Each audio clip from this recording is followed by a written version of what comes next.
Hello everyone and welcome to the channel. In this video, I will show you exactly how to appear offline on Instagram.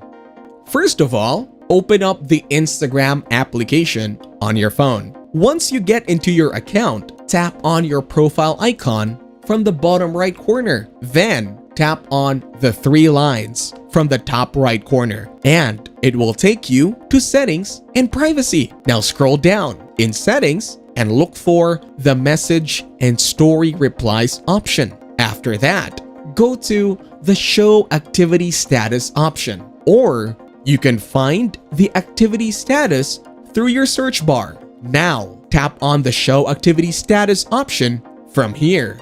To appear offline, you need to make sure that the show activity status is turned off. Once you turn off the activity status, you will be offline. If you enjoyed this video, like it and share your comments or questions below.